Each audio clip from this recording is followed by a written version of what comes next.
SHO AP TV ప్రేక్షకులకు నమస్కారం.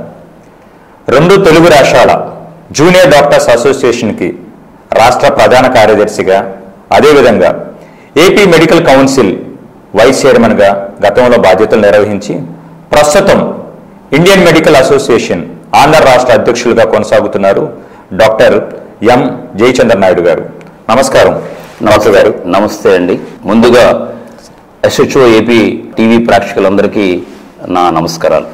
వైద్య రంగానికి చెందిన పలు విషయాలను మనతో పంచుకునేందుకు ఈరోజు ఉన్నారు డాక్టర్ గారు. ముందుగా మీకు స్వాగతం సార్. నమస్తే సార్, ప్రస్తుత సమాజంలో అతి చిన్న సమస్యలకు కూడా రోగులు నేరుగా సూపర్ స్పెషలిస్ట్ వైద్యులను సంప్రదించడం జరుగుతుంది. ఇక్కడ మనకు భారతదేశంలో కావచ్చు, ఆంధ్రప్రదేశ్లో కావచ్చు, ఫ్యామిలీ ఫిజిషియన్ అనే కాన్సెప్ట్ అంతగా విస్తరించకపోవడానికి గల ప్రధాన కారణాలు ఏమిటి సార్?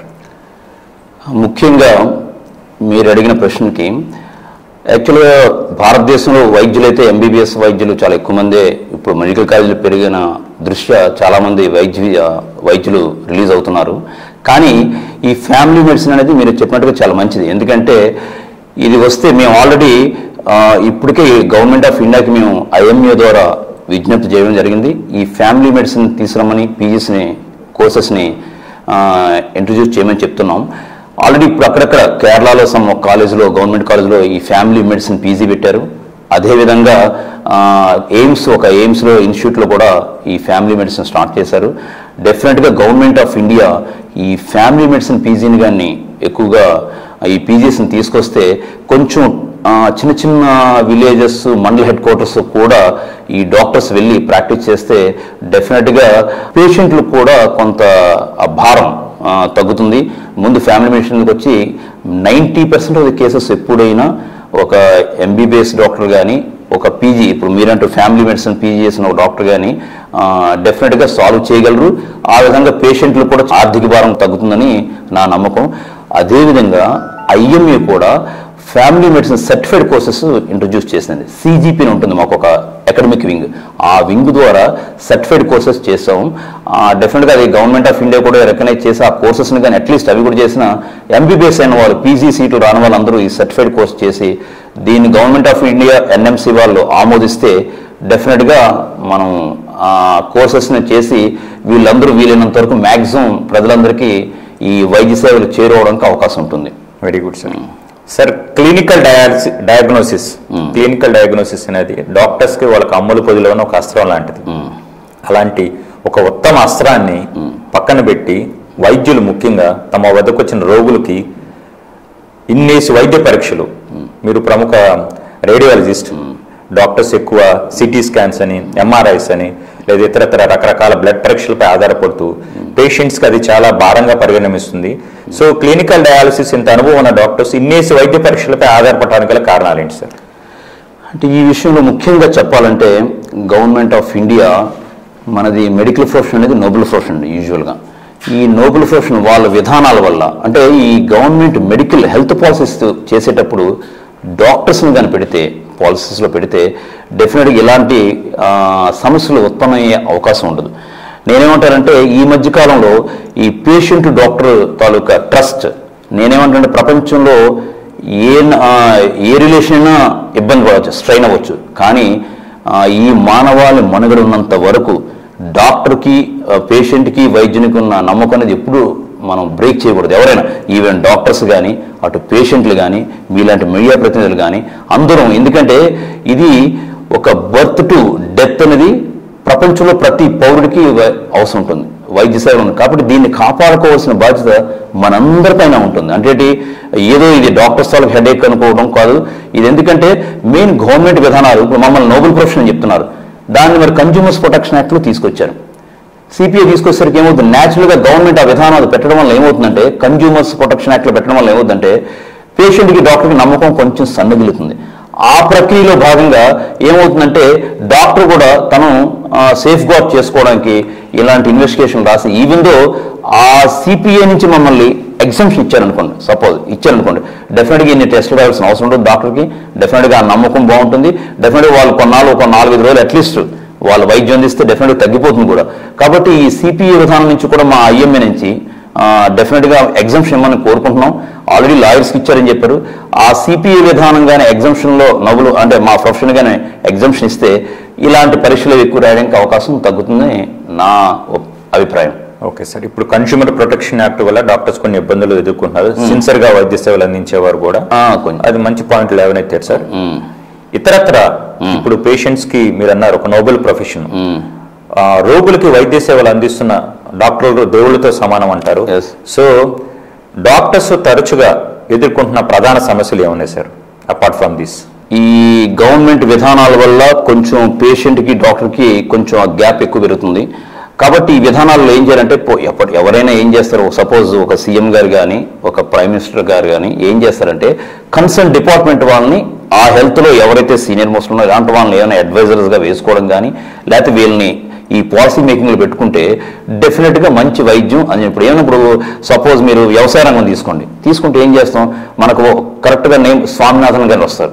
ఆయన వ్యవసాయ రంగంలో ఎంతో రీసెర్చ్ చేశారు, ఆయన తాలూకు అభిప్రాయాలు తీసుకుంటారు.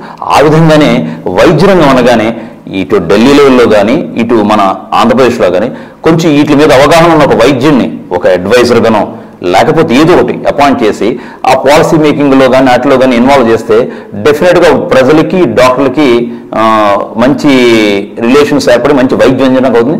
తద్వారా నిజంగా చెప్తున్నాను ఆ గవర్నమెంట్ పేరు కూడా వస్తుంది.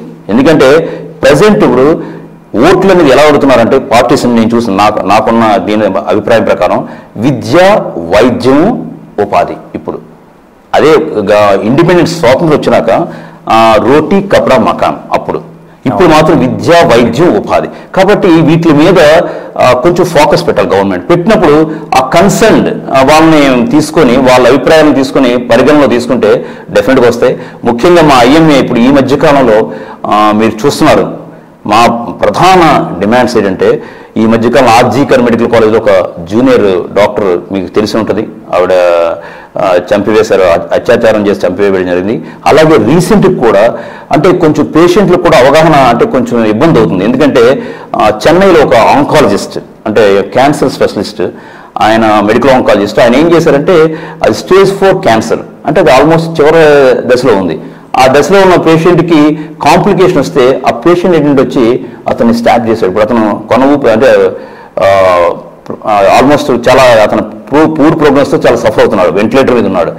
ఇలాంటి పరిస్థితులు ఎందుకు అవుతున్నాయంటే డెఫినెట్గా వైద్యం మీద గవర్నమెంట్ ఆఫ్ ఇండియా కానీ మన ఆంధ్రప్రదేశ్ కానీ కొన్ని అంటే వైద్య ఖర్చు తగ్గించే కార్యక్రమాలు చేయాలి. వైద్యం మీద అంటే ప్రజలకి ఆ భారం అంటే ఇప్పుడు సపోజ్ ఒక ఆరోగ్యశ్రీ ఉంది, డెఫినెట్గా బిలో చాలా వరకు ఆ కార్డ్స్ ఉన్న వాళ్ళకి అందిస్తున్నారు.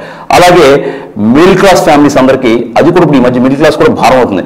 ఒక ఇన్సూరెన్స్ సిస్టమ్ ఏముంది, ఇప్పుడు మనకు ఇన్సూరెన్స్ సిస్టమ్ పెడితే డెఫినెట్గా మిడిల్ క్లాస్ ఆ మాత్రం వాళ్ళు బేర్ చేయగలరు.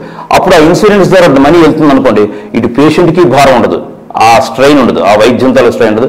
అలాగే డాక్టర్స్ కూడా వాళ్ళు ఇన్సూరెన్స్ ద్వారా వస్తుంది కాబట్టి వాళ్ళు కూడా ఉండదు. అప్పుడు ఏమవుతుందంటే ఎప్పుడైతే డాక్టర్ ఇప్పుడు పేషెంట్ ఒక డబ్బులు పెట్టి ఒక కొన్ని ల్యాక్స్ పెట్టి కార్పొరేట్ హాస్పిటల్లో వైద్యం చేయించుకున్నారు అనుకోండి, చేయించుకుంటే ఏమవుతుంది, వాళ్ళు మనం మనీ ఇస్తున్నాం కదా డాక్టర్స్ ఎలాగైనా బ్రతికించేస్తారు మనకి. ఎప్పుడైతే పేషెంట్ ఏదైనా అనుకోని పరిస్థితిలో పూర్ ప్రోగ్నోస్ వచ్చి చనిపోవడం జరిగితే అసలు హాస్పిటల్ డెత్ అని కామన్. దాన్ని కూడా విపరీతంగా ఏంటారు దాన్ని తెలియక అవగాహన లోపంతో ఇలా వైద్య నిర్లక్ష్యం అని చెప్పి ఇప్పటికే కొన్ని వేల న్యూస్లు చూసాను. వైద్య నిర్లక్ష్యం అనేది అది అది అది తెలియక అంటే మేము బుక్స్ ఒక స్పెషాలిటీలో ఏదైనా ఫాల్ట్ అయితే ఇంకో స్పెషాలిటీ వాళ్ళు చెప్పలేరు. ఇప్పుడు అన్ని స్పెషాలిటీస్ వచ్చాయి. కాబట్టి అంటే నేనేమంటానంటే ప్రధానంగా ఈ డాక్టర్లకి రక్షణ చట్టం మనకు ఆల్రెడీ ఉంది, 2008లో ఇచ్చారు. దాన్ని కొంచెం మాడిఫై చేయమని గౌరవ ముఖ్యమంత్రులు శ్రీ నారా చంద్రబాబు నాయుడు గారిని కోరడం జరిగింది. ఆయన సానుకూలంగా స్పందించారు. అలాగే ఆ యాక్ట్లో చిన్న మాడిఫికేషన్ చేయమని చెప్పి మేము అమెండ్మెంట్ చేయమని అడుగుతున్నాం. అడిగితే అప్పుడు వైద్యులందరూ కూడా ఇంకొంచెం ఈ ఒత్తిడి లేని వాతావరణంలో వైద్య సేవలు అందించడానికి అవకాశం. డాక్టర్లు మీరు ఒత్తిడి చేస్తున్నారు అనుకోండి అన్ని విధాలుగా అనుకున్న ఏమంటారు అవుట్పుట్ వాళ్ళ సర్వీసెస్ కొంచెం అవుట్పుట్ అంత బాగోదు. కాబట్టి వాళ్ళని ఎంత స్ట్రెస్ ఫ్రీ ఎన్విరాన్మెంట్ ఇస్తే అంత సర్వీసెస్ బాగా ఇవ్వగలుగుతారు.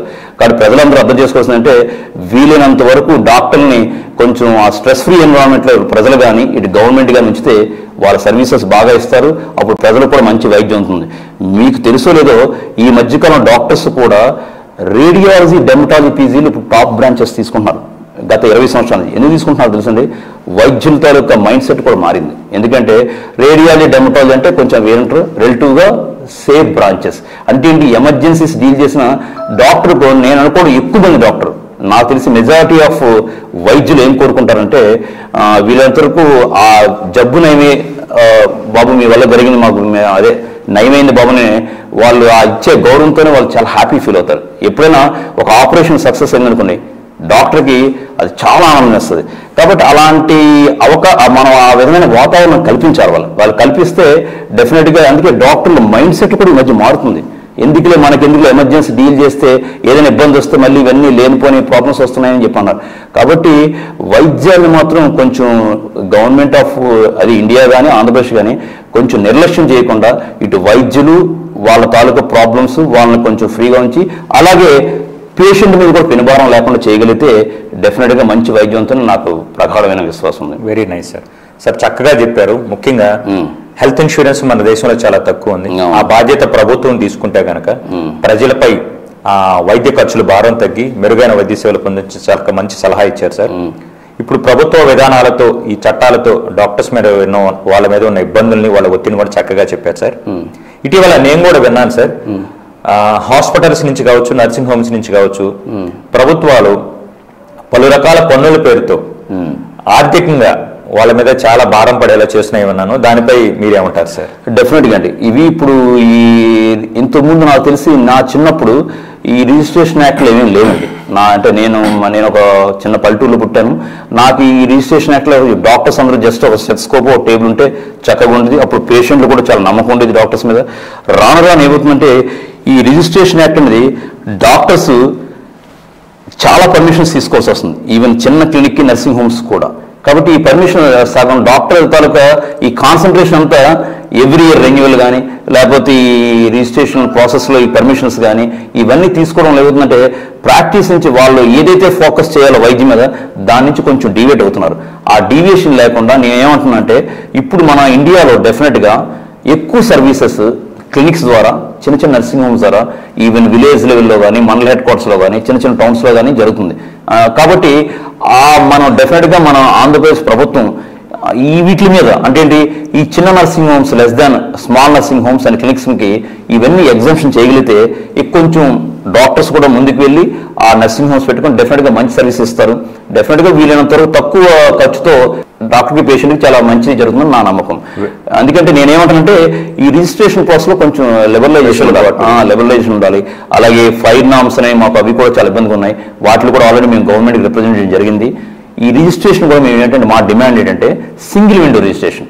అంటే 5 years ఒకసారి రిజిస్ట్రేషన్ చేస్తాం, రెస్ట్ ఆఫ్ ది 4.5 years మనకి ఎవరు రాకుండా డాక్టర్లు వాళ్ళు హ్యాపీగా ప్రాక్టీస్ చేసుకునే విధానం కల్పిస్తే గవర్నమెంట్ డెఫినెట్గా మాకు చాలా ఉపయోగపడుతుందని. సార్ ఇప్పుడు మరొక వైద్యం నిరుపేదలకు అందుబాటు లేకుండా వెళ్ళడానికి మరో కారణం మందుల ధరలు సార్. కరోనా తర్వాత మనం గమనిస్తే గనక గణనీయంగా చాలా సైలెంట్గా మందుల ధరల్లో దాదాపుగా 100% పెరుగుదల కనిపిస్తుంది సార్. ఆల్మోస్ట్ మరి వైద్యులకి సమాజ శ్రేయస్సు పట్ల బాధ్యత కూడా ఉంటుంది సార్, ఎందుకంటే మీరు ముందు వరుసలో ఉంటారు. ఈ దిశగా మీరు ప్రభుత్వాలు కావచ్చు లేదా ఫార్మా కంపెనీస్ కావచ్చు మీరు ఇచ్చే సూచనలు ఏంటి సార్? డెఫినెట్గా ఈ ఫార్మా కంపెనీస్ని కానీ గవర్నమెంట్ ఆఫ్ ఇండియా డెఫినెట్గా దీనికి ఒక నేషనల్ లెవెల్లో బోర్డు ఉంటుంది, అలాగే స్టేట్ లెవెల్లో కూడా డ్రగ్ కంట్రోల్ బోర్డు ఉంటుంది.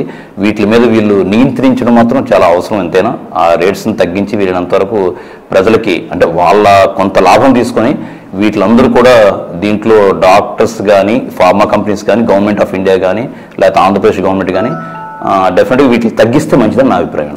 Very nice sir. చివరిగా సార్ మనం ఒక ప్రశ్న అడుగుతాను సార్. ఇప్పుడు మీరు అలోపతిక్ వైద్య విధానంలో ఉన్నారు, రేడియాలజిస్ట్ మీరు. భారతదేశం ఆయుర్వేదానికి పుట్టిళ్ళు, న్యాచురోపతి కూడా మన మూలాల నుంచి వచ్చింది. ఇటీవల హోమియో విధానం ప్రాచుర్యం పొందుతుంది, యునానీ వైద్యం ఒక పక్క ఉంది. సో ఇవన్నీ ప్రభుత్వం ఆమోదం పొందిన, ప్రభుత్వ గుర్తింపు పొందిన ఇన్స్టిట్యూట్స్ ద్వారానే వీళ్ళందరూ గుర్తింపు పొందిన వైద్యులే. కొన్ని క్రానిక్ డిసీజెస్ ఉన్నాయి సార్. సో ఒక వైద్యంలో, శాస్త్రీయపరమైన వైద్యంలో మనకు రిలీఫ్ దొరకకపోతే ఇంకా మనకు వేరే పద్ధతులు అవలంబించే విధానం ఉంది సార్. మనకు శంషాబాద్లో కూడా GR institute of medical sciences అని పెట్టారు సార్, ఇంటిగ్రేటెడ్ మెడిసిన్ అప్రోచ్. ఈ అప్రోచ్ని మీరు స్వాగతిస్తారా? అంటే యాక్చువల్గా మా IMA ఇండియన్ మెడికల్ అసోసియేషన్ మేమేమంటే మిగతా హోమియోపతి కానీ యునానీ కానీ ఆయుర్వేదిక్ వాటిని డెఫినెట్గా గౌరవించాలి ఎవరు వాళ్ళ విధానాలని. బట్ ఇంటిగ్రేట్ చేయడం అనేది అది అలోపతిగా ఉంచడం బెటరు. మిగతా సిస్టమ్స్ని గౌరవిస్తూ ఈ మిక్స్ చేయడం వల్ల అనేది చాలా ఇబ్బంది అవుతుందండి. డెఫినెట్గా అది పేషెంట్కి హార్మ్ జరుగుతుంది.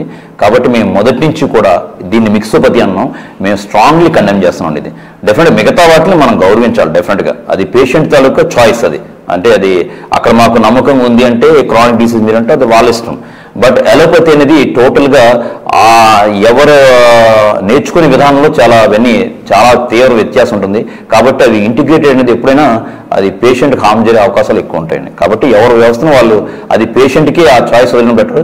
బట్ మేము మాత్రం ఈ మిక్సోపతికి మాత్రం మేము స్ట్రాంగ్ కండెమ్ చేస్తున్నామండి. Very good sir. చివరగా నేను అంటే మన ఆల్రెడీ మేము మా డిమాండ్స్తో చెప్పాం కదా, వైద్యుల రక్షణ చట్టం చిన్న మోడిఫికేషన్ చేయమని చంద్రబాబు నాయుడు గారిని, అలాగే పవన్ కళ్యాణ్ గారిని, అలాగే నారా లోకేష్ గారిని అందరినీ కోరడం జరిగింది. డెఫినెట్గా ఈ విషయంలో మన హెల్త్ మినిస్టర్ సత్యకుమార్ యాదవ్ గారు కానీ, అది ఈ లా రిలేటెడ్గా హోమ్ మినిస్టర్ అనిత్ గారిని కానీ, అలాగే మన ఫరూక్ గారిని లా మినిస్టర్ని కలవడం జరిగింది. కాబట్టి ఇది డెఫినెట్గా మన చంద్రబాబు నాయుడు గారు చేస్తే కొన్ని జనరేషన్స్ అన్నీ కూడా మన ఆంధ్రప్రదేశ్లో వైద్యం ఇంకా బాగా మెరుగవుద్దని నాకు నమ్మకం ఉంది. అలాగే ఇప్పుడు చెప్పాను కదా మీకు, ఈ లైజనింగ్ అనేది ఉండాలి. అంటే ఏంటి, డాక్టర్స్ తాలూకా మెంటాలిటీ మైండ్ సెట్ అనేది డాక్టర్కి అర్థమవుతుంది కొంచెం యూజువల్గా. ఎందుకంటే కాబట్టి ఈ డాక్టర్ల వెల్ఫేర్, డాక్టర్లకి మంచి వైద్యం అందాలంటే ఇటు గవర్నమెంట్కి డాక్టర్స్ మధ్య ఒక అనుసంధానం, జస్ట్ లైక్ టీచర్స్ ఎమ్మెల్సీ లాగా డాక్టర్స్ ఎమ్మెల్సీ ఇస్తే డెఫినెట్గా వాళ్ళు డాక్టర్ల తాలూకా ఈ వీటి మీద ఫోకస్గా ఉండి మంచి వైద్యం అందడానికి, అలాగే డాక్టర్లు కూడా వాళ్ళ వెల్ఫేర్ చూసుకోవడానికి ఉపయోగపడుతుంది. కాబట్టి ఇది ఆల్రెడీ మేము డాక్టర్స్ ఎమ్మెల్సీ అనేది గవర్నర్ కోటాలో ఇవ్వమని ఆల్రెడీ మా డిమాండ్ని కోవడం జరిగింది. కాబట్టి ఈ విధంగా గవర్నమెంట్ కూడా మా ఐఎంఏ వాళ్ళని కూడా కొంచెం ఈ విధానాల్లో పాలసీ మేకింగ్లో కొంచెం వాళ్ళ ఒపీనియన్ తీసుకుంటే కొంచెం మెరుగైన వైద్యం అందించడానికి, పేద ప్రజలకు మెరుగైన వైద్యం తక్కువ ఆర్థిక భారం అందించడానికి అవకాశం ఉంటుందని నా నమ్మకం. మీరు వ్యక్తపరుస్తున్న డిమాండ్లు నెరవేరాలని సార్, తద్వారా రోగులకు మెరుగైన వైద్య సేవలు అందాలని, అందరూ ఆరోగ్యకరమైన జీవనాన్ని గడపాలని సో కోరుకుంటూ సార్, ఈనాడు మా SHO AP TV యూట్యూబ్ ఛానల్కి వచ్చి వైద్య రంగానికి సంబంధించిన, వైద్యులకు సంబంధించిన, రోగులకు సంబంధించిన పలు అంశాలని అతి తక్కువ సమయంలో క్లుప్తంగా వివరించినందుకు గాను మీకు ధన్యవాదాలు డాక్టర్ గారు. ధన్యవాదాలు రంజిరెడ్డి గారు.